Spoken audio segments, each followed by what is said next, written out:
पर पुण्य कर्मणाम शब्द अत्यंत सार्थक है। यह वैदिक साहित्य में वर्णित अश्वमेध यज्ञ जैसे महान यज्ञों का सूचक है, जो भक्त का आचरण करने वाले पुण्यात्मा हैं, किंतु शुद्ध नहीं होते। वे ध्रुव लोक को प्राप्त होते हैं, जहां ध्रुव महाराज की अध्यक्षता है। वे भगवान के महान भक्त हैं और उनका अपना विश्व लोक है, जो ध्रुव तारा या ध्रुव लोक कहलाता है। हरे कृष्ण माता जी। हरे कृष्ण माता जी, थैंक यू सो मच माता जी। तो 67 श्लोका में बताया जा रहा है, यह गौतम ज्ञान उनको कभी ना बताया जाए जो ना तो संयमी है, ना एकनिष्ठ है, ना भक्ति में रत है, ना ही उसे जो मुझसे द्वेष करता है। क्योंकि भगवत गीता को हर कोई नहीं जान सकता। जिसकी भगवान में श्रद्धा होती है, जिस पर भगवान की कृपा होती है, वही भगवत गीता को समझ सकता है। तो जिन लोगों ने तपस्या में धार्मिक अनुष्ठान नहीं किए, भक्ति करने का कभी प्रयास नहीं किया, शुद्ध भक्तों की संगति नहीं की, और जो कृष्ण को केवल ऐतिहासिक पुरुष मानते हैं, वो क्या करते हैं? कृष्ण से द्वेष करते हैं। तो ऐसे लोगों को ये परम गुह्य ज्ञान नहीं बताना चाहिए। तो कृष्ण से जो द्वेष करते हैं, वो आश्रय पुरुष भी कृष्ण की पूजा अलग अलग प्रकार से करते हैं। आजकल हम देखते हैं ना, भगवत गीता का प्रवचन जो है लोग किस लिए करते हैं? बिजनेस एक बन गया। क्यों? क्योंकि भगवान के सहारे वो व्यवसाय को करना चाहते हैं। पर जो सचमुच कृष्ण को जानने का इच्छुक होता है, उससे भगवत गीता के ऐसे भाष्यों से बचना चाहिए। क्योंकि भगवत गीता में भगवान क्या बताते हैं, कहाँ से ज्ञान प्राप्त करना चाहिए? एवं परंपरा प्राप्त, गुरु शिष्य परंपरा प्रणाली द्वारा जो प्रामाणिक भक्त है, उनसे ही हमें भगवत गीता को समझना चाहिए, अन्यथा नहीं। क्योंकि अगर अन्य भाष्यकार जिन्होंने खुद गुरु के माध्यम से भगवत गीता को नहीं जाना, जो गुरु शिष्य परंपरा प्रणाली में नहीं है, जिन्हें स्वयं ज्ञान प्राप्त नहीं है, जिन पर भगवान की कृपा नहीं है, वो आगे ज्ञान कैसे प्रदान कर सकते हैं? इसलिए हम कई बार देखते हैं ना कि बहुत सारे जो है भगवत गीता की क्लासेस चलती हैं, जो प्रोसेस में नहीं है। प्रोसेस मतलब गुरु शिष्य परंपरा प्रणाली में नहीं है, गुरु को नहीं धारण किया, उनके शरणागत नहीं है, तो उनके हृदय में दिव्य ज्ञान का प्रकाश नहीं हो सकता। और ऐसे लोगों से जो भगवत गीता सुनते हैं, वो भगवत गीता के मन को समझ नहीं पाते। कई बार लोग कहते हैं, अरे हमने तो भगवत गीता पढ़ी और सुनी, हमें तो समझ नहीं आई। क्यों समझ नहीं आई? क्योंकि आपने ऐसे भाष्यकारों से सुनी जिन्हें स्वयं ही ज्ञान नहीं था, जिनके हृदय में दिव्य ज्ञान का प्रकाश नहीं हुआ था। क्योंकि भगवान उन्हीं के हृदय में दिव्य ज्ञान का प्रकाश करते हैं जो भगवान को पूर्ण रूप से शरणागत होते हैं। तो जो भगवान से द्वेष करते हैं, उन्हें भगवत गीता नहीं सुनानी चाहिए, वो उसे समझ भी नहीं पाएंगे। तो श्रद्धा विहीन लोग भगवत गीता और कृष्ण को नहीं समझ पाएंगे। शुद्ध भक्त से कृष्ण को समझे बिना किसी को भगवत गीता की टीका करने का साहस भी नहीं करना चाहिए। हम देखते हैं ना, मार्केट में बहुत सारी भगवत गीता है, अलग अलग जो टीकाकार हैं उनके द्वारा ये टीका की गई है। इसलिए कुछ लोग क्या करते हैं, दूसरे टीकाकारों की भगवत गीता पढ़ते हैं, उन्हें नहीं समझ में आती, पर जब श्रील प्रभुपाद की पढ़ते हैं तो समझ में आती। क्यों समझ में आती श्रील प्रभुपाद की भगवत गीता? क्योंकि श्रील प्रभुपाद को गुरु शिष्य परंपरा प्रणाली द्वारा प्रमाणिक गुरु हैं, जैसा कृष्ण ने कहा एज इट इज उन्होंने लिखा। तो जिसने सत्य का दर्शन किया है, वही आगे सत्य के ज्ञान को प्रसारित कर सकता है। जिस गुरु को खुद ही ज्ञान नहीं है, वो अपने शिष्य को क्या ज्ञान देगा? इसी प्रकार जो भगवान के शुद्ध भक्त होते हैं, वही भगवत गीता की टीका कर सकते हैं, और उनकी भगवत गीता की टीका जो है, जो भी सुनता है उसे भगवत गीता का मर्म समझ में आता है। फिर नेक्स्ट बताया जा रहा है, जो व्यक्ति भक्तों को यह परम रहस्य बताता है, वह शुद्ध भक्ति को प्राप्त करेगा और अंत में वह मेरे पास आ जाएगा। भगवत गीता सुनने का भी बेनिफिट है और इस ज्ञान को दूसरों को बताने का भी बेनिफिट है। सुनने का बेनिफिट क्या है? हमें भगवान के बारे में पता चलता है, आत्म साक्षात्कार होता है। मैं कौन हूँ, भगवान कौन है, मेरा भगवान से क्या संबंध है, हम इस भौतिक जगत में क्यों आते हैं, ये जन्म मृत्यु का चक्र क्यों होता है, मृत्यु के बाद हम कहाँ चले जाते हैं, हमारे जीवन में दुख और समस्याएं क्यों आती हैं, इन समस्याओं से हम बाहर कैसे निकल सकते हैं, हमारा भगवान से क्या संबंध है, और उस संबंध को जो हम भूल गए उसे फिर से कैसे जोड़ सकते हैं। तो भगवान के साथ जब हम संबंध को जोड़ लेते हैं तो भगवान के शरणागत होते हैं। भगवान क्या गारंटी देते हैं कि जो मेरे शरणागत होता है वो पुनः मेरे धाम को लौट जाता है, उसे फिर से वापस इस जगत में लौट कर नहीं आना पड़ता। और जो व्यक्ति भक्तों को यह परम रहस्य बताता है, वह शुद्ध भक्ति को प्राप्त करेगा, अंत में वह मेरे पास आएगा। तो सामान्यतः ये उपदेश दिया जाता है कि भक्तों के बीच में भगवत गीता की विवेचना करनी चाहिए। जो भक्त नहीं है वो कृष्ण को भी नहीं समझ सकते और भगवत गीता को भी नहीं समझ सकते। तो ये किसका विषय? सिर्फ भक्तों का विषय। जिनकी भगवान में श्रद्धा होगी ना, सिर्फ वही कृष्ण को जान पाएंगे और वही भगवत गीता के मन को समझ पाएंगे। तो इस संसार में उसकी उपेक्षा कोई अन्य सेवक ना तो मुझे अधिक प्रिय है, ना कभी होगा। अगर हम भगवान के बहुत प्रिय बनना चाहते हैं, भगवान की और कृपा प्राप्त करना चाहते हैं, तो जैसा कि चैतन्य महाप्रभु ने चैतन्य चरितामृत में बताया कि पहले अपना उपकार करो, फिर दूसरों को भी बताओ, गुरु बन जाओ। अगर आपको पता है कि कृष्ण भगवान है तो दूसरों को भी जाकर बताओ। जिसकी भगवान के प्रति श्रद्धा होगी, जिसकी भगवान पर कृपा होगी, वो भगवत भक्ति में आगे बढ़ पाएगा। भगवान के कह रहे हैं, इसे जो दूसरों को बताता है उससे अधिक प्रिय ना तो मुझे कोई है ना कोई होगा। अगर हम भगवान के और प्रिय बनना चाहते हैं तो हमें इस ज्ञान को दूसरों को भी बताना चाहिए। और मैं घोषित करता हूं कि जो हमारे इस पवित्र संवाद का अध्ययन करता है वह अपनी बुद्धि से मेरी पूजा करेगा। आप सभी डिवोटीज कौन है? भाग्यवान चीफ डायमंड्स हैं। तो हमारे तो नामनिश्चय प्रभु जी बताते हैं कि एंड तक जो लोग रह जाते हैं ना, वो क्या है, हीरे के समान है, क्योंकि उनके हृदय में भगवान ने दिव्य ज्ञान का प्रकाश किया। भगवान की उन पर कृपा है कि वो लास्ट तक पहुंच पाते, क्योंकि वो डिटरमाइंड है, भगवान को जानना चाहते हैं और भगवान की कृपा से ही वो जान पाते हैं। क्योंकि हमारा क्या प्रयास करना चाहिए, सिर्फ हमारी तरफ से हमें क्या करना है, इच्छा, प्रयास और अभ्यास। हम प्रयास करते रहेंगे, अभ्यास करते रहेंगे तो practice makes a man perfect, हम परफेक्ट बन जाएंगे। जब भगवान हमारे इस प्रयास को, हमारे हृदय में बैठे हुए परमात्मा इस प्रयास को देखते हैं तो हमें भगवान की कृपा प्राप्त होती है। भगवान स्वयं कह रहे हैं कि इस संवाद का जो अध्ययन करता है, आप सभी रेगुलर क्लासेस को अटेंड करते रहे। 18 चैप्टर आज कंप्लीट हो जाएगा।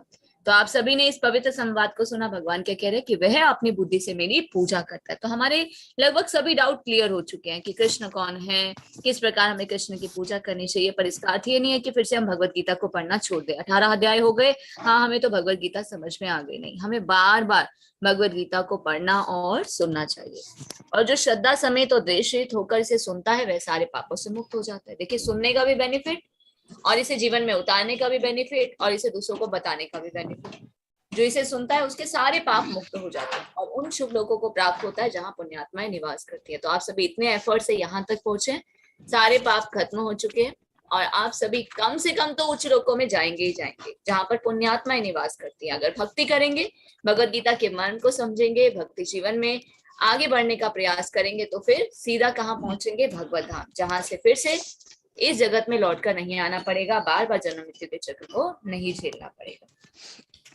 तो जो लोग पापों से मुक्त हो जाते हैं वो कौन है, पुण्यात्मा, और सरलता से ही भगवत गीता को, कृष्ण भावनामृत को ग्रहण कर लेते हैं। क्योंकि हर कोई भगवान को नहीं जान पाता। ब्रह्मांड भ्रमिते कोनो भाग्यवान जीव, गुरु कृष्ण प्रसादे पाए भक्ति लता बीज। जिसके सभी पाप खत्म हो जाते हैं, पुण्य संचित हो जाते हैं, कृष्ण की कृपा होती है, वही भगवान की और कृपा को प्राप्त करता है। तो भगवान उसके हृदय में दिव्य ज्ञान का प्रकाश करते हैं, उसके हृदय में भक्ति का बीज बोते हैं और वो भक्ति के द्वारा भगवान के भगवत धाम वापस पहुंच जाते हैं। तो वैदिक साहित्य में वर्णित अश्वमेध यज्ञ जैसे महान यज्ञ का सूचक है। पुण्य कर्मानाथ का अर्थ क्या है, सार्थक है। तो जो भक्ति का आचरण करने वाले पुण्यात्मा है किंतु शुद्ध नहीं होते।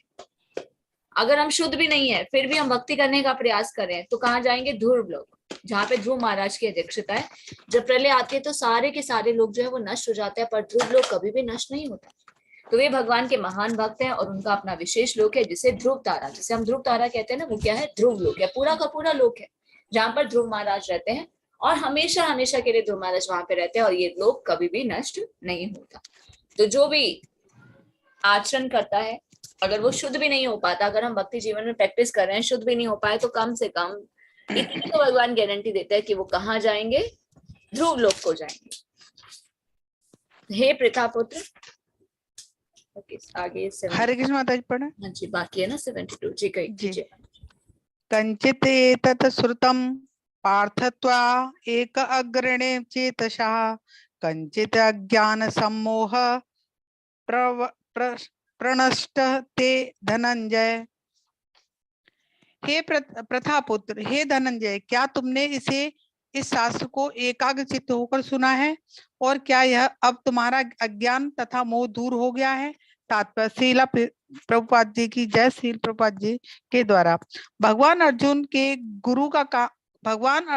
गुरु का काम कर रहे थे, अतः यह उनका धर्म था कि अर्जुन से पूछते कि उसने पूरी भगवत गीता सही ढंग से समझ ली है या नहीं। यदि नहीं समझी तो भगवान उसे फिर से किसी अंश विशेष या पूरी भगवत गीता बताने को तैयार हैं। वस्तुतः जो भी व्यक्ति कृष्ण जैसे प्रामाणिक गुरु या उनके प्रतिनिधि से भगवत गीता को सुनता है उसका सारा अज्ञान दूर हो जाता है। भगवत गीता कोई अज्ञान सामान्य ग्रंथ नहीं जिसे किसी कवि या उपन्यासकार ने लिखा हो। इसे साक्षात भगवान ने कहा है। जो भाग्यशाली व्यक्ति इन उपदेशों को कृष्ण से या उनके किसी प्रामाणिक आध्यात्मिक प्रतिनिधि से सुनता है, वह अवश्य ही मुक्त पुरुष बनकर अज्ञान के अंधकार को पार कर लेता है। अर्जुनः उवाचः नष्ट मोहम स्मृति लब्ध्वा त्वं प्रसादात् मया अच्युतः स्थितम् अस्मि गतः संदेहः करिष्ये वचनं तव। अर्जुन ने कहा, हे कृष्ण, हे अच्युत, अब मेरा मोह दूर हो गया। आपके अनुग्रह से मुझे मेरी स्मरण शक्ति वापस मिल गई। अब मैं संशय रहित तथा दृढ़ हूँ और आपके आदेशानुसार कर्म करने के लिए उद्यत हूँ। तात्पर्य सील प्रभुपाद द्वारा सील प्रभुपाद जी की जय। जीव जिसका प्रतिनिधित्व अर्जुन कर रहा है, उसका स्वरूप यह है कि वह परमेश्वर के आदेशानुसार कर्म करे। यह आत्मानुशासन संयम के लिए बना है। श्री चैतन्य महाप्रभु का कहना है कि जीव का स्वरूप परमेश्वर के नित्य दास के रूप में है। इस नियम को भूल जाने के कारण जीव प्रकृति द्वारा बद्ध हो जाता है, लेकिन परमेश्वर की सेवा करने से वह ईश्वर का मुक्त दास बनता है। जीव का स्वरूप सेवक के रूप में है। उसे माया या परमेश्वर में से किसी एक की सेवा करनी होती है। यदि वह परमेश्वर की सेवा करता है तो वह अपनी सामान्य स्थिति में रहता है, लेकिन यदि वह बाह्य शक्ति माया की सेवा करना पसंद करता है तो वह निश्चित रूप से बंधन में पड़ जाता है। इस भौतिक जगत में जीव मोहवश सेवा कर रहा है। वह काम तथा इच्छाओं से बंधा हुआ है, फिर भी वह अपने को जगत का स्वामी मानता है। यही मोह कहलाता है। मुक्त होने पर पुरुष का मोह दूर हो जाता है और वह स्वेच्छा से भगवान की इच्छा अनुसार कर्म करने के लिए परमेश्वर की शरण ग्रहण करता है। जीव को फंसाने का माया का अंतिम पाश यह धारणा है कि वह ईश्वर है। जीव सोचता है कि अब वह बद्ध जीव नहीं रहा, अब तो वह ईश्वर है। वह इतना मूर्ख होता है कि वह यह नहीं सोच पाता कि यदि वह ईश्वर होता तो इतना संयमग्रस्त क्यों रहता। वह इस पर विचार नहीं करता। इसलिए यही माया का अंतिम पाश होता है। वस्तुतः माया से मुक्त होना भगवान श्री कृष्ण को समझना है और उनके आदेशानुसार कर्म करने के लिए सहमत होना है। इस श्लोक में मोह शब्द अत्यंत महत्वपूर्ण है। मोह ज्ञान का विरोधी होता है। वास्तविक ज्ञान तो यह समझना है कि प्रत्येक जीव भगवान का शाश्वत सेवक है, लेकिन जीव अपने को इस स्थिति में न समझकर सोचता है कि वह सेवक नहीं अपितु इस जगत का स्वामी है, क्योंकि वह प्रकृति पर प्रभुत्व जताना चाहता है। यह मोह भगवत कृपा से या शुद्ध भक्त की कृपा से जीता जा सकता है। इस मोह के दूर होने पर मनुष्य कृष्ण भावनामृत में कर्म करने के लिए राजी हो जाता है। कृष्ण के आदेशानुसार कर्म करना कृष्ण भावनामृत है। बद्ध जीव माया द्वारा मोहित होने के कारण यह नहीं जान पाता कि परमेश्वर स्वामी है, जो ज्ञानमय है और सर्वशक्तिमान है। वे अपने भक्तों को जो कुछ चाहे दे सकते हैं। वे सब के मित्र हैं और भक्तों पर विशेष कृपालु रहते हैं। वे प्रकृति तथा समस्त जीवों के अधीक्षक है। वे अक्षय काल के नियंत्रक हैं और समस्त ऐश्वर्यों एवं शक्तियों से पूर्ण है। भगवान भक्त को आत्मसमर्पण भी कर सकते हैं। जो उन्हें नहीं जानता वह मोह के बस में है। वह भक्त नहीं बल्कि माया का सेवक बन जाता है। लेकिन अर्जुन भगवान से भगवत गीता सुनकर समस्त मोह से मुक्त हो गया। वह यह समझ गया है कि कृष्ण केवल उसके मित्र ही नहीं बल्कि भगवान है और वह कृष्ण को वास्तव में समझ गया। अतः भगवत गीता का पाठ करने का अर्थ है कृष्ण को वास्तविकता के साथ जानना। जब व्यक्ति को पूर्ण ज्ञान होता है तो वह स्वभावत कृष्ण को आत्मसमर्पण करता है। जब अर्जुन समझ गया कि वह तो जनसंख्या की अनावश्यक वृद्धि को कम करने के लिए कृष्ण की योजना थी, तो उसने कृष्ण की इच्छानुसार युद्ध करना स्वीकार कर लिया। उसने पुनः भगवान के आदेशानुसार युद्ध करने के लिए अपना धनुष बाण ग्रहण कर लिया। हरे कृष्ण माता जी। हरे कृष्ण माता जी। थैंक यू सो मच माता जी। जी माता जी। तो भगवान अर्जुन से क्या कह रहे, हे पृथापुत्र, हे धनंजय, क्या तुमने इससे एकाग्रचित होकर सुना, और अब क्या तुम्हारा ज्ञान और मोह दूर हो गया? तो यहाँ भगवान क्या करे, गुरु का काम करे। टीचर्स बच्चों से पूछते ना, बच्चों तुम्हें जो बताया समझ में आया कि नहीं? तो यहाँ पर भगवान कृष्ण अर्जुन के मित्र तो है, पर कौन सा रोल प्ले कर रहे हैं, गुरु का, क्योंकि अर्जुन भगवान को शरणागत हो जाते हैं। तो भगवान गुरु के रूप में कह रहे हैं, उनसे पूछते हैं, उनका ये धर्म है, अर्जुन से पूछते हैं कि उन्होंने पूरी भगवत गीता सही ढंग से समझ ली है या नहीं। अगर नहीं समझी तो भगवान उसे फिर से बताने के लिए तैयार है। तो हमें भी यहाँ से क्या सीखना चाहिए, अगर अभी भी हमें भगवत गीता सही ढंग से नहीं समझ में आए तो हमें इसे फिर से पढ़ने का प्रयास करना चाहिए। बार बार हमें भगवत गीता को पढ़ना चाहिए, क्योंकि हम क्या है, कलयुगी जीव है। हमारी बुद्धि कैसी, हम बहुत जल्दी ना सब कुछ भूल जाते हैं। इसलिए क्या कहते हैं, बार बार चिंतन स्मरण श्रवण बार बार करते रहना चाहिए, ताकि हम बार बार अपनी बुद्धि को क्या देते रहे, फूड देते रहे, उसे स्ट्रॉन्ग करते रहे। वस्तुतः जो भी व्यक्ति कृष्ण जैसे प्रामाणिक गुरु, उनके प्रतिनिधि से भगवत गीता को सुनता है, उसका सारा ज्ञान दूर हो जाता है। ये हमने भगवत गीता पढ़ी, भगवत गीता यथारूपी किसके द्वारा लिखी गई है, श्रील प्रभुपाद के द्वारा। श्रील प्रभुपाद कौन है, प्रामाणिक गुरु है, गुरु शिष्य परंपरा प्रणाली द्वारा। जैसा उन्होंने अपने गुरु से सुना, उनके गुरु ने अपने गुरु से सुना, वही ज्ञान उन्होंने एज इट इज हमें प्रदान किया, जैसा कृष्ण ने कहा, एज अ पोस्टमैन। तो भगवत गीता कोई सामान्य ग्रंथ नहीं है। ऐसा नहीं कि किसी कवि ने लिखा है, उपन्यास ने लिखा है। कुछ लोग क्या करते हैं, जो बुक्स पढ़ते हैं, अरे ये उस कवि की बुक है, ये उस उपन्यासकार की बुक है, पर ये भगवत गीता क्या है, साक्षात भगवान ने कही है। Manual of the human life, हमें जीवन को कैसे चलाना चाहिए। जो भाग्यशाली व्यक्ति इन उपदेशों को कृष्ण से या उनके प्रामाणिक आध्यात्मिक प्रतिनिधि से सुनता है, वह अवश्य ही मुक्त पुरुष बनकर अज्ञान के अंधकार को पार कर जाता है। तो अर्जुन ने कहा, हे कृष्ण, हे अच्युत, अब मेरा मोह दूर हो गया है, आपके अनुग्रह से मेरी सारी स्मरण शक्ति वापस आ गई है। देखिए वही अर्जुन जो पहले मोहग्रस्त थे, हे कृष्ण मैं युद्ध नहीं करना चाहता। 5 कारण देते हैं युद्ध ना करने के। कौन कौन से 5 कारण हैं, पाप लगेगा, दया आ रही है, पारिवारिक परंपराएं नष्ट हो जाएंगी, असमंजस, डिसाइड नहीं कर पा रहे थे युद्ध करो या नहीं करो। तो अब अर्जुन क्या कह रहे हैं, भगवान के शरणागत होते हैं, भगवान के उपदेश के अनुसार अब उनका मोह जो है वो दूर हो गया। तो अर्जुन कहते हैं कि मेरी स्मरण शक्ति वापस आ गई, अब मुझे कोई डाउट नहीं, तो आपने जैसा कहा वैसे मैं कर्म करने के लिए तैयार हूँ। तो जीव जिसका प्रतिनिधित्व अर्जुन कर रहा है, उसका स्वरूप यह है कि वह परमेश्वर के आदेशानुसार कर्म करे। तो हमें भी क्या करना है, जैसा भगवान भगवत गीता में बता रहे हैं, उन्हीं के आदेशानुसार हमें कर्म करना है।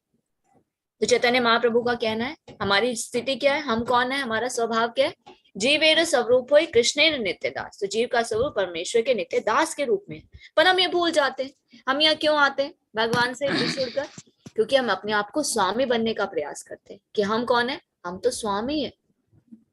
और स्वामी बनने की भूल के कारण ही हम क्या करते हैं, प्रकृति के 3 गुणों से बन जाते हैं। पर जब हम भगवत गीता पढ़ते हैं, शास्त्र पढ़ते हैं, तो भगवान के आदेशानुसार हम ये समझ पाते हैं कि हम स्वामी नहीं है, हम तो दास हैं। हमारा स्वभाव क्या, भगवान की सेवा करना।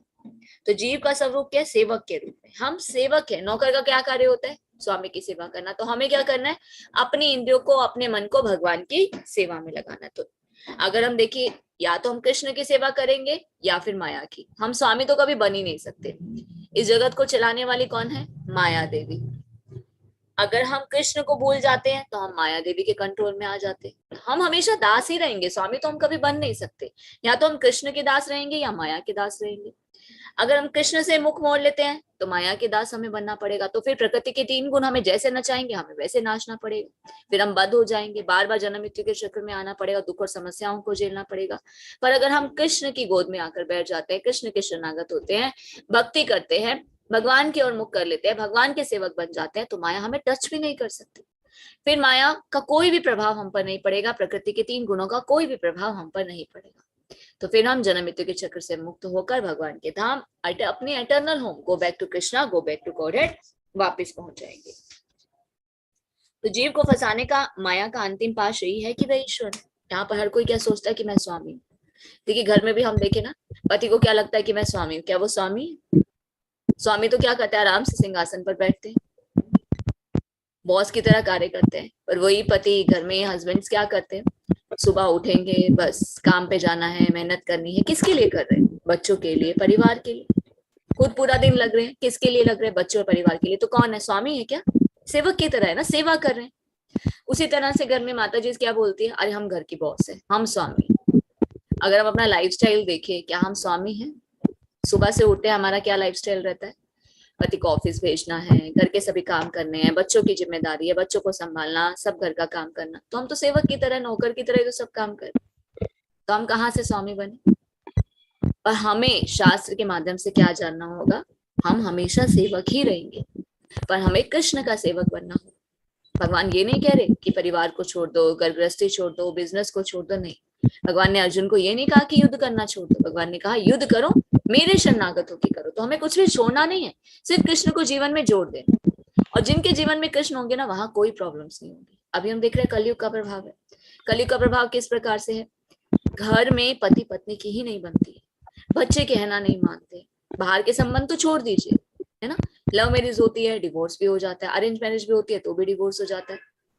क्यों इतना कलह है, क्यों इतना द्वेष है, क्यों ऐसी चीजें हो रही है? क्योंकि कृष्ण नहीं है ना जीवन में। और जिनके जीवन में कृष्ण होते हैं उनकी लाइफ क्या है? Happy life. अगर पति पत्नी दोनों मिलकर कृष्ण की सेवा करते हैं, भक्ति करते हैं, अपने कर्म करते हैं, तो कभी जीवन में कोई प्रॉब्लम आएगी नहीं। हमारे जीवन में प्रॉब्लम्स का कारण क्या है? Lack of Krishna consciousness. और सॉल्यूशन क्या है? कृष्णा कॉन्शियसनेस। अगर हम भक्ति करते हैं, कृष्ण को सेंटर में रख के कार्य करते हैं, भगवान के सेवक बनते हैं, तो हमारी सारी प्रॉब्लम्स जो है वो सॉर्ट आउट हो जाती है।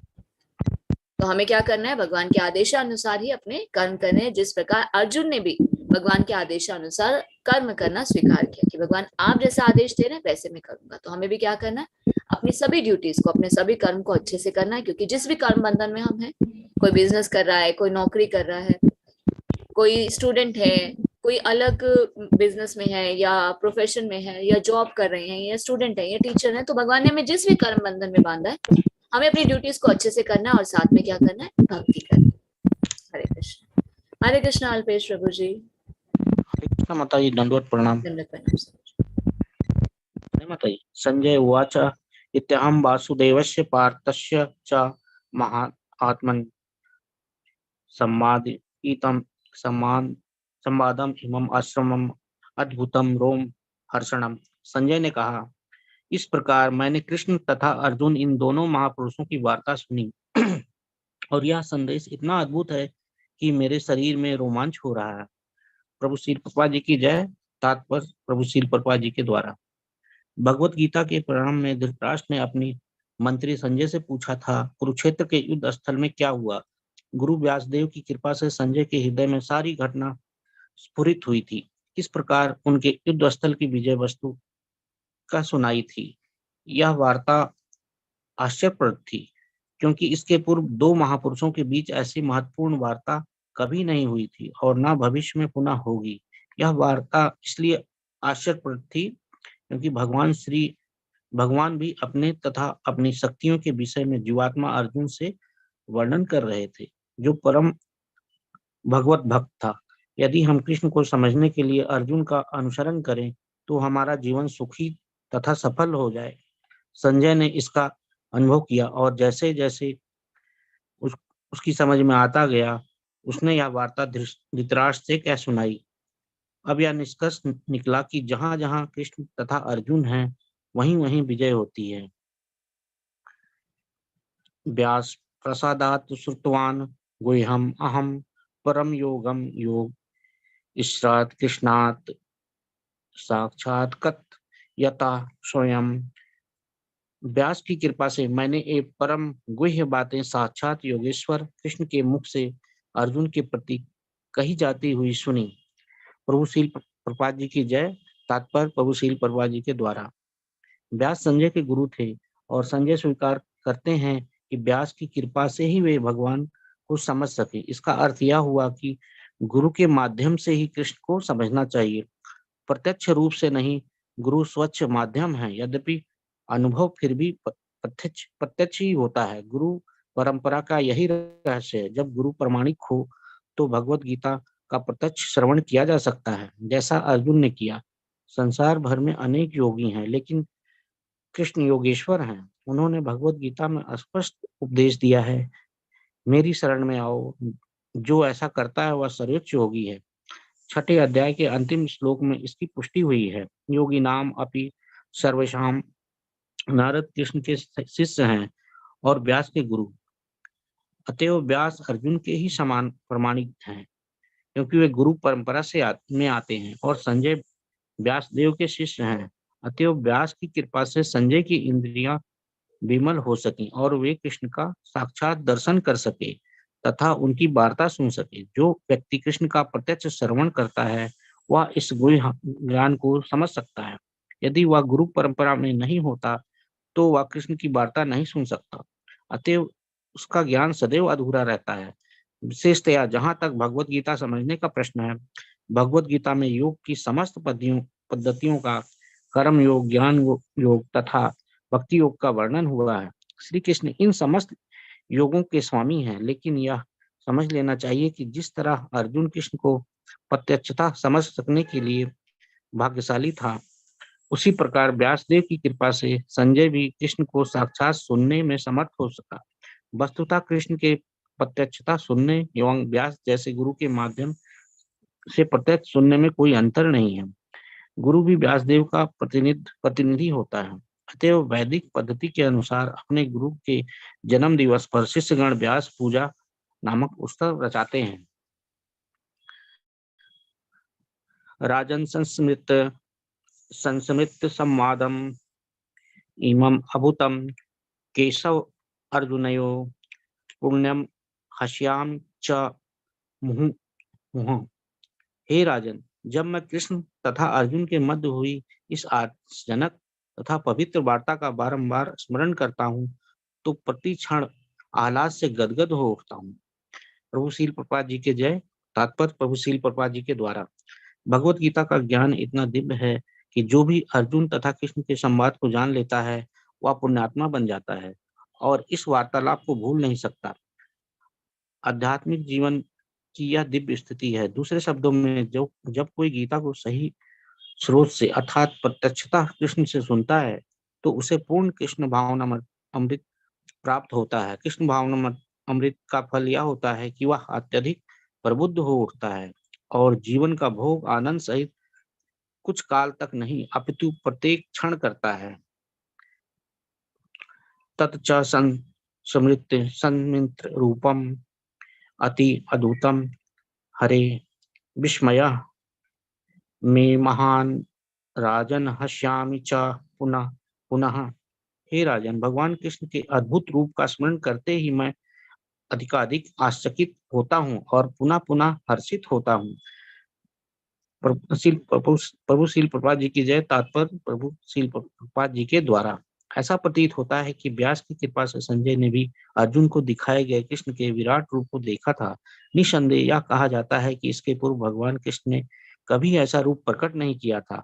यह केवल अर्जुन को दिखाया गया था, लेकिन उस समय कुछ महान भक्त भी उन्हें देख सके थे तथा व्यास उनमें से एक थे। वे भगवान के परम भक्तों में से हैं और कृष्ण के सत्तावेश अवतार माने जाते हैं। व्यास ने इसे अपने शिष्य संजय के समक्ष प्रकट किया, जिन्होंने अर्जुन को प्रदर्शित किए गए कृष्ण के उस अद्भुत रूप को स्मरण रखा और वे बारंबार उसका आनंद उठा रहे थे। यत्र योगेश्वरा कृष्णो यत्र पार्थो धनुर्धरा तत्र श्री विजयो भूति ध्रुवा निर्मित नीति मतिमम। जहाँ योगेश्वर कृष्ण है और जहाँ परम धनुर्धर अर्जुन है, वहीं ऐश्वर्य, विजय, अलौकिक शक्ति तथा नीति भी निश्चित रूप से रहती है। ऐसा मेरा मत है। प्रभु श्रील प्रभुपाद जी की जय। तात्पर्य प्रभु श्रील प्रभुपाद जी के द्वारा। भगवत गीता का शुभ आरंभ धृतराष्ट्र की जिज्ञासा से हुआ। वह भीष्म, द्रोण तथा कर्ण जैसे महारथियों की सहायता से अपने पुत्रों की विजय के प्रति आशावान था। उसे आशा थी कि विजय उसके पक्ष में होगी, लेकिन युद्ध क्षेत्र के दृश्य का वर्णन करने के बाद संजय ने राजा से कहा, आप अपनी विजय की बात सोच रहे हैं, लेकिन मेरा मत है कि जहाँ कृष्ण तथा अर्जुन उपस्थित हैं वहीं संपूर्ण श्री होगी। उसने प्रत्यक्ष पुष्टि की कि धृतराष्ट्र को अपने पक्ष की विजय की आशा नहीं रखनी चाहिए। विजय तो अर्जुन के पक्ष की निश्चित है, क्योंकि उसमें श्री कृष्ण है। श्री कृष्ण द्वारा अर्जुन के सारथी का पद स्वीकार करना एक ऐश्वर्य का प्रदर्शन था। कृष्ण समस्त ऐश्वर्यों से पूर्ण है और इसमें से वैराग्य एक है। ऐसे वैराग्य के भी अनेक उदाहरण प्राप्त हैं, क्योंकि कृष्ण वैराग्य के भी ईश्वर हैं। युद्ध तो वास्तव में दुर्योधन तथा युधिष्ठिर के बीच था। अर्जुन अपने ज्येष्ठ भ्राता युधिष्ठिर की ओर से लड़ रहा था। चूंकि कृष्ण तथा अर्जुन युधिष्ठिर की ओर थे, अतः युधिष्ठिर की विजय ध्रुव थी। युद्ध को यह निर्णय करना था कि संसार पर शासन कौन करेगा। संजय ने भविष्यवाणी की कि सत्या युधिष्ठिर के हाथ में चली जाएगी। यहाँ पर इसकी भी भविष्यवाणी हुई है कि इस युद्ध में विजय प्राप्त करने के बाद युधिष्ठिर उत्तरोत्तर समृद्धि लाभ करेंगे, क्योंकि वे न केवल पुण्यात्मा तथा पवित्र आत्मा थे, अपितु वे कठोर नीतिवादी थे। उन्होंने जीवन भर कभी असत्य भाषण नहीं किया था। ऐसे अनेक अल्पज्ञ व्यक्ति हैं जो भगवत गीता को युद्ध स्थल में दो मित्रों की वार्ता के रूप में ग्रहण करते हैं, लेकिन इससे ऐसा ग्रंथ कभी शास्त्र नहीं बन सकता। कुछ लोग विरोध कर सकते हैं कि कृष्ण ने अर्जुन को युद्ध करने के लिए उकसाया, जो अनैतिक है, लेकिन वास्तविकता तो यह है कि भगवत गीता नीति का परम आदेश है। यह नीति विषयक आदेश 9वें अध्याय के 34वें श्लोक में है। ममना स्व मद भक्ता, मनुष्य को कृष्ण का भक्त बनना चाहिए और सारे धर्मों का सार है कृष्ण की शरणागति। सर्वधर्मान परित्यज्य मामेकम शरणम व्रज। भगवत गीता का आदेश धर्म तथा नीति की परम विधि है। अन्य सारी विधियां भले ही शुद्ध करने वाली तथा इस विधि तक ले जाने वाली हो, लेकिन गीता का अंतिम आदेश समस्त नीतियों तथा धर्मों का सार वचन है। कृष्ण की शरण ग्रहण करो या कृष्ण को आत्मसमर्पण करो, यह 18वें अध्याय का मत है। भगवत गीता से हम यह समझ सकते हैं कि ज्ञान तथा ध्यान द्वारा अपनी अनुभूति एक विधि है, लेकिन कृष्ण की शरणागति सर्वोच्च सिद्धि है। यह भगवत गीता के उपदेशों का सार है। वर्णाश्रम धर्म के अनुसार अनुष्ठानों कर्मकांड का मार्ग ज्ञान का गुह्य मार्ग हो सकता है, लेकिन धर्म के अनुष्ठान के गुह्य होने पर भी ध्यान तथा ज्ञान गुह्यत्र है तथा पूर्ण कृष्ण भावना भावित होकर भक्ति में कृष्ण की शरणागति गुह्यतम उपदेश है। यही 18वें अध्याय का सार है। भगवत गीता की अन्य विशेषता यह है कि वास्तविक सत्य भगवान कृष्ण है। परम सत्य की अनुभूति 3 रूपों में होती है: निर्गुण ब्रह्म, अंतर्यामी परमात्मा तथा भगवान श्री कृष्ण। परम सत्य के पूर्ण ज्ञान का अर्थ है कृष्ण का पूर्ण ज्ञान। यदि कोई कृष्ण को जान लेता है तो ज्ञान के सारे विभाग इसी ज्ञान के अंश हैं। कृष्ण दिव्य हैं क्योंकि वे अपनी नित्य अतरंगा शक्ति में स्थित रहते हैं। जीव उनकी शक्ति से प्रकट हैं और दो श्रेणियों के होते हैं, नित्यबद्ध तथा नित्य मुक्त। ऐसे जीवों की संख्या असंख्य है और वे सब कृष्ण के मूल अंश माने जाते हैं। भौतिक शक्ति 24 प्रकार से प्रकट होती है। सृष्टि शाश्वत काल द्वारा प्रभावित है और बहिरंगा शक्ति द्वारा इसका सृजन तथा संहार होता है। यह दृश्य जगत पुनः पुनः प्रकट तथा अप्रकट होता है। भगवत गीता में 5 प्रमुख विषयों की व्याख्या की गई है: भगवान, भौतिक प्रकृति, जीव, शाश्वत काल तथा सभी प्रकार के कर्म। सब कुछ भगवान कृष्ण पर आश्रित है। परम सत्य की सभी धारणाएं, निराकार ब्रह्मा, अंतर्यामी परमात्मा तथा अन्य दिव्य अनुभूतियां भगवान के ज्ञान की कोटि में सन्निहित हैं। यद्यपि ऊपर से भगवान, जीव, प्रकृति तथा काल भिन्न प्रतीत होते हैं, लेकिन ब्रह्मा से कुछ भी भिन्न नहीं है। लेकिन ब्रह्मा सदैव समस्त वस्तुओं से भिन्न है। भगवान चैतन्य का दर्शन है अचिंतन्य भेदाभेद। यह दर्शन पद्धति परम सत्य के पूर्ण ज्ञान से युक्त है। जीव अपने मूल रूप में शुद्ध आत्मा है, वह परमात्मा का एक परमाणु मात्र है। इस प्रकार भगवान कृष्ण की उपमा सूर्य से दी जा सकती है और जीवों की सूर्य प्रकाश से। चूंकि सारे जीव कृष्ण की तटस्था शक्ति हैं, अतएव उनका संसर्ग भौतिक शक्ति अपरा या आध्यात्मिक शक्ति परा से होता है। दूसरे शब्दों में जीव भगवान की 2 शक्तियों के मध्य स्थित है और चूंकि उसका संबंध भगवान की पराशक्ति से है, अतएव उसमें किंचित स्वतंत्रता रहती है। इस स्वतंत्रता के सदुपयोग से ही वह कृष्ण के प्रत्यक्ष आदेश के अंतर्गत आता है।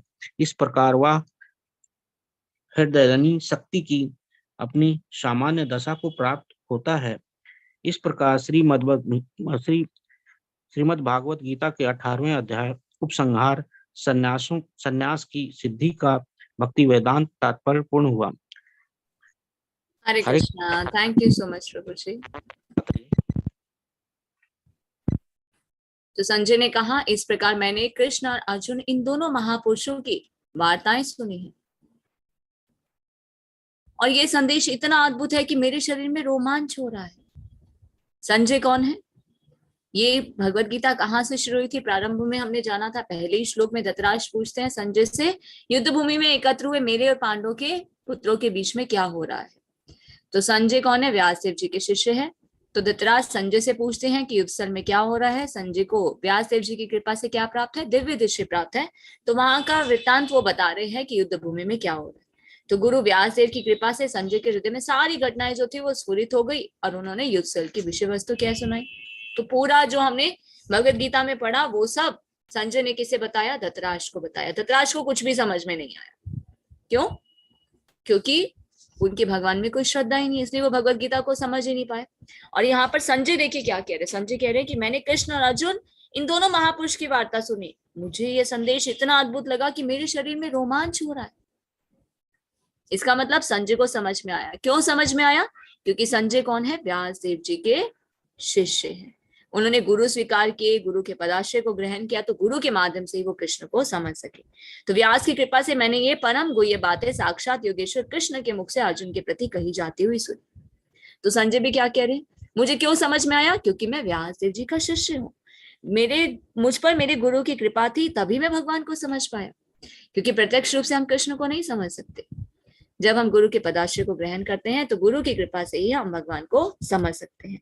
नारद मुनि कौन है? कृष्ण के शिष्य हैं। व्यासदेव जी के गुरु हैं। कृष्ण के शिष्य नारद मुनि, नारद मुनि के शिष्य व्यास, व्यास के शिष्य संजय। तो इसीलिए संजय को भगवत गीता का मर्म जो है वो समझ में आया। और जो व्यास है अर्जुन के समान ही प्रामाणिक है, क्योंकि वो गुरु परंपरा में आते। इसलिए व्यासदेव जी की कृपा से संजय की जो इंद्रिया थी वो विमल हो गई और वो भगवान का दर्शन भी कर सके और उस वार्ता को सुन भी सके। तो जो व्यक्ति कृष्ण का प्रत्यक्ष श्रवण करता है वही इस गुह्य ज्ञान को समझ सकता है। जो गुरु परंपरा में नहीं होता वह कृष्ण की वार्ता को ही नहीं सुन सकता और उसका ज्ञान कैसा रहता है? अधूरा। इसीलिए क्या बताया जाता है हमारे शास्त्रों में कि हमें गुरु के पदाश्रय को ग्रहण करना चाहिए। क्यों श्रील प्रभुपाद ने ये बताया कि 16 माला करनी चाहिए, दीक्षा लेनी चाहिए? क्योंकि बिना गुरु के हमारे हृदय में दिव्य ज्ञान का प्रकाश नहीं हो सकता। हम अपने प्रयास से भक्ति करके भगवत धाम नहीं पहुंच सकते। बेनिफिट है भक्ति करने का, पर गुरु के पदाश्रय को ग्रहण करना अनिवार्य है। इसे स्वयं भगवान ने भी अपने उदाहरण से समझाया। भगवान राम ने भी अपने गुरु को बनाया, विश्वामित्र गुरु को। भगवान कृष्ण ने भी सांदीपनि मुनि से शिक्षा प्राप्त की। चैतन्य महाप्रभु जब आए तब उन्होंने ईश्वरपुरी को अपना गुरु बनाया। यहाँ पर भी अर्जुन कैसे ज्ञान को प्राप्त कर सके? जब उन्होंने कृष्ण को गुरु के रूप में स्वीकार किया। तो हमारे शास्त्र प्रमाण है कि गुरु की कृपा से ही हम भगवान को समझ सकते हैं। तो हे राजन, जब मैं कृष्ण और अर्जुन के मध्य हुई इस आश्चर्यजनक और पवित्र वार्ता का स्मरण करता हूं तो प्रतिक्षण आह्लाद से गदगद हो उठता। तो संजय क्या कह रहे हैं? मेरे तो हृदय में रोमांच हो रहा है। जब जब मैं बार बार इस वार्ता को सुनता हूं तो मुझे बहुत ही अच्छा लगता है। ऐसा लगता है कि आनंद ही आनंद की अनुभूति हो रही है। हे राजन, भगवान कृष्ण के अद्भुत रूप का स्मरण करते ही मैं अधिकाधिक आश्चर्यचकित होता हूँ, पुनः पुनः हर्षित भी होता हूँ।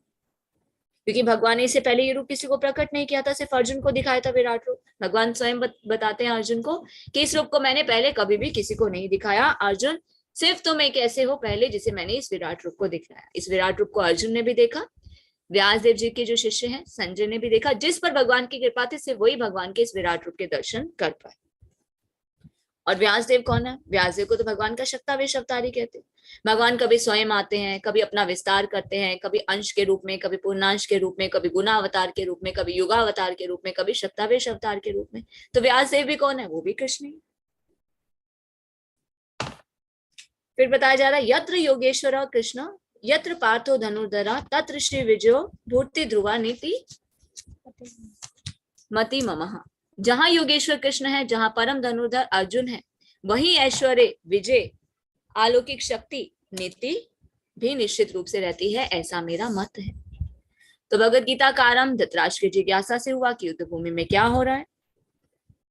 ये तो सिर्फ क्या था?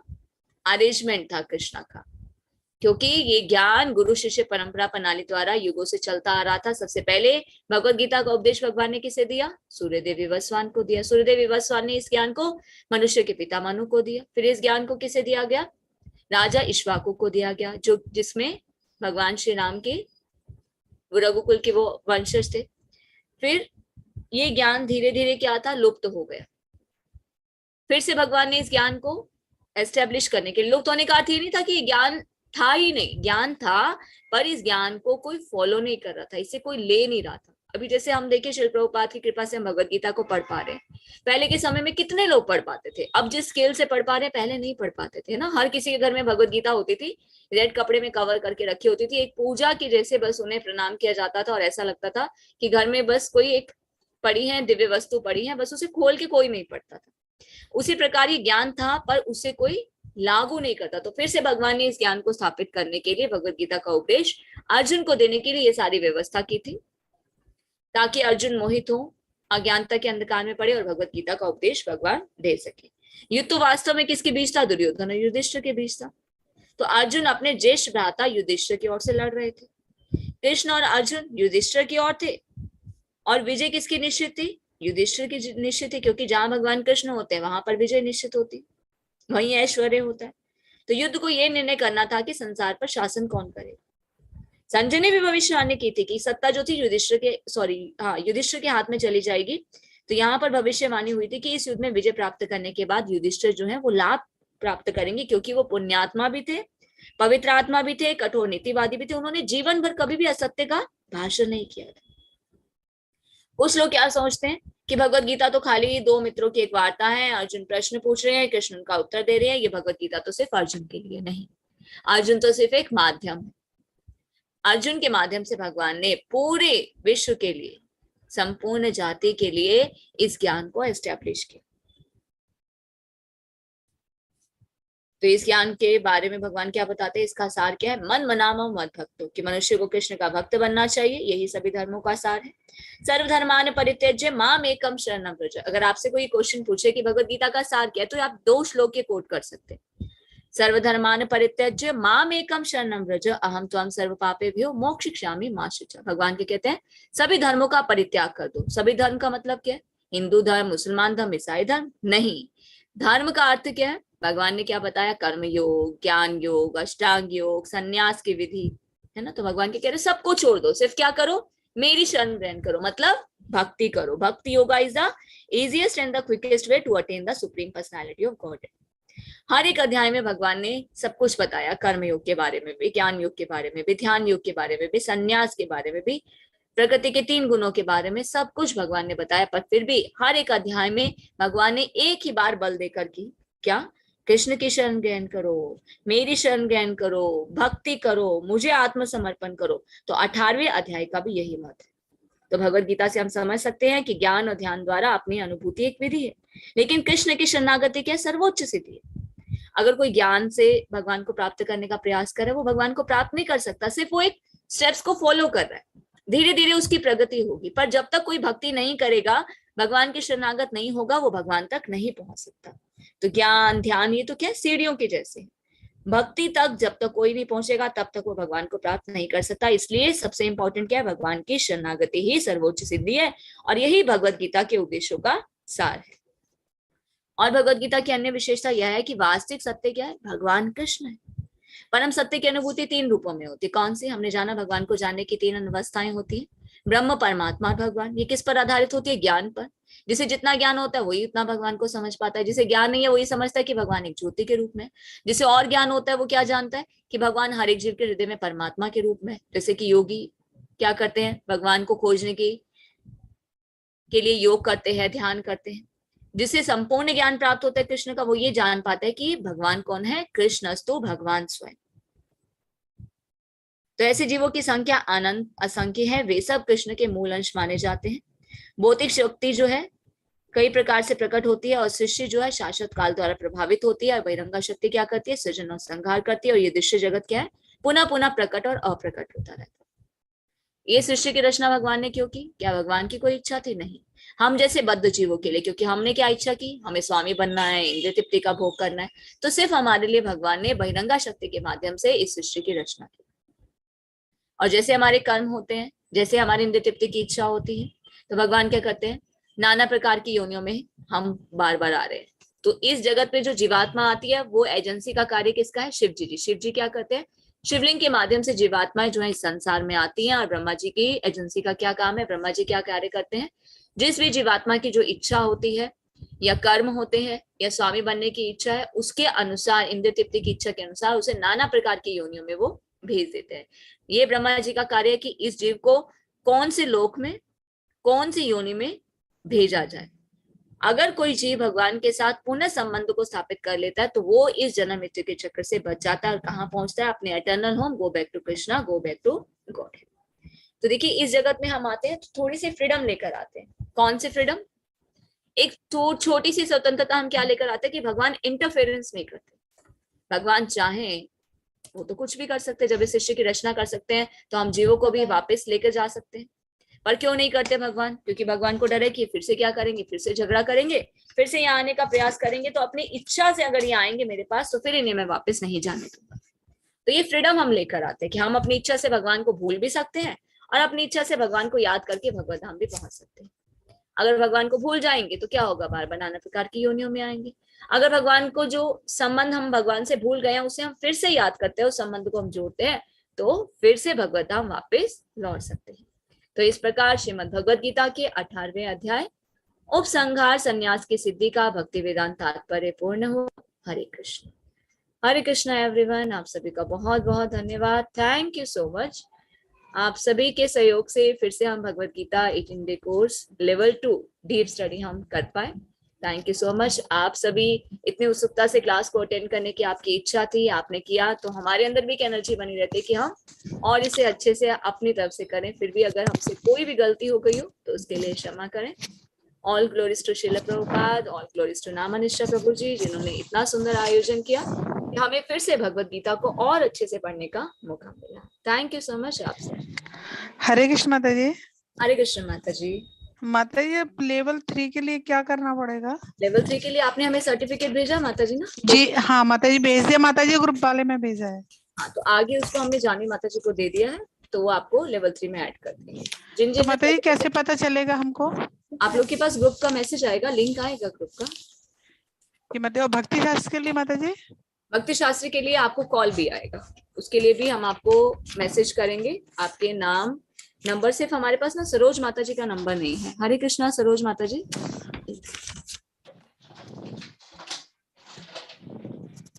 हरे कृष्ण माता जी। हरे कृष्ण माता जी, धन्यवाद प्रणाम। माता जी, आपका ना नंबर हमारे पास नहीं है, तो आप हमें नंबर दे सकते हैं ताकि हम भक्ति शास्त्री के उसमें कोर्स में हम आपको ऐड कर सकें। हाँ हाँ जी माता जी, बिल्कुल। लेकिन कैसे दूं माता जी, कहाँ दूं? चैट बॉक्स में एक बार लिख दीजिए। हाँ जी जी माता जी।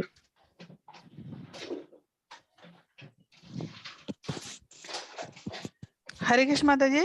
हरे कृष्ण माता जी। माता जी, हमारा जो ग्रुप चल रहा है माता जी, ग्रुप जो है उसी में पता लगेगा हमको? उसमें भी पता लगेगा, आप लोग के पास फोन भी आएगा बकायदा। वॉलंटियर्स जो है आपको कॉल भी करेंगे, और अटेंडेंस का लिंक हमने चैट बॉक्स में दे दिया, आप सभी अपनी अटेंडेंस को फिल कर सकते हैं। तो माता जी अब अटेंडेंस आज भी देनी पड़ेगी क्योंकि सर्टिफिकेट आगे अभी देना है हमें? हाँ, कर दीजिए माता जी। जी माता जी। जी माता जी। हरे कृष्णा माता जी। हरे कृष्ण प्रभु जी। हाँ माता जी, एक ये जिज्ञासा है, जो 78 अभी श्लोक जो बताया गया कि जो वो संजय कह रहे हैं कि जहाँ योगेश्वर श्री कृष्ण है और जहाँ परम धनुर्धर अर्जुन है वहीं ऐश्वर्य वगैरह सब है, तो भगवान का तो समझ में आया, लेकिन इसमें अर्जुन को क्या राज है कि अर्जुन का नाम भी शामिल किया गया है इसमें? आप समझे नहीं भगवत गीता के गान को। आप देखिए क्या कहना चाह रहे हैं, अर्जुन का नाम यहाँ पर क्यों शामिल किया गया? हाँ हाँ। अर्जुन कौन है? भगवान के भक्त हैं। अर्जुन भगवान के आदेश अनुसार कर्म करे, तो हमें यहाँ से क्या समझना चाहिए? अर्जुन ने क्या किया? भगवान के शरणागत हुए, भगवान के आदेश अनुसार कर्म किया, तो हमें भी अर्जुन के फुटस्टेप्स को फॉलो करना चाहिए। जिस प्रकार अर्जुन भगवान के शरणागत थे, उन्हें ज्ञान प्राप्त हुआ, उसी प्रकार अगर हम अर्जुन के फुटस्टेप्स को फॉलो करते हैं, भगवान के शरणागत होते हैं, भगवान के आदेशों का पालन करते हैं, तो ही इस ज्ञान को हम समझ सकते हैं। और गुरु बनाए, अपना जो गुरु के माध्यम बनाए किसी को, है ना? क्योंकि बिना गुरु के शरणागति के, बिना गुरु के पदाश्रय के हम भगवान को नहीं समझ सकते। ठीक है माता जी, समझ गया। Hare Krishna. Hare Krishna Raghavendra Prabhu ji, thank you so much Prabhu ji, playlist आपने दिया तो आपसे रिक्वेस्ट है एक बार ग्रुप में भी भेज दीजिएगा। हम तो नहीं बना पाए थे प्लेलिस्ट, टेम्पल चैनल पे होता था तो वहां से कई बार कलेक्ट करना थोड़ा सा मुश्किल हो जाता था।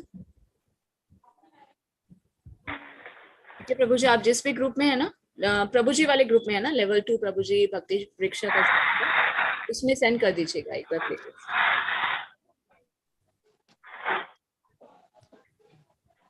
हरे कृष्णा माता जी। हरे कृष्णा प्रभु जी। ओके माता जी, सेंड कर दूंगा, बट इसमें 2-3 क्लासेस माता जी हो सकता है मिसिंग और नंबर्स, चैप्टर 6 और 7 की भी 2-3 क्लासेस मिसिंग होगी। प्रभु जी कोई बात नहीं, इतना आपने एफर्ट किया, थैंक यू सो मच। और डिवोटीज को भी हेल्प हो जाएगी, काफी लोग रिकॉर्डिंग मांगते हैं और हम लोग उन्हें प्रोवाइड नहीं कर पाते। इस बार हमसे क्या मिस्टेक हुई, हमने टेम्पल चैनल पे प्लेलिस्ट नहीं बनाया और उसमें हम लोग सेव नहीं कर पाए। वो वहाँ पे क्लास लाइव, उसके बाद उसको सुनते हैं, पता नहीं इतनी सारी क्लास वो लोग वीडियो कहाँ चली जाती है। थैंक यू जी माता जी, हरे कृष्णा माता जी। हरे कृष्णा प्रभु जी। कृष्णा पेश कर दीजिए।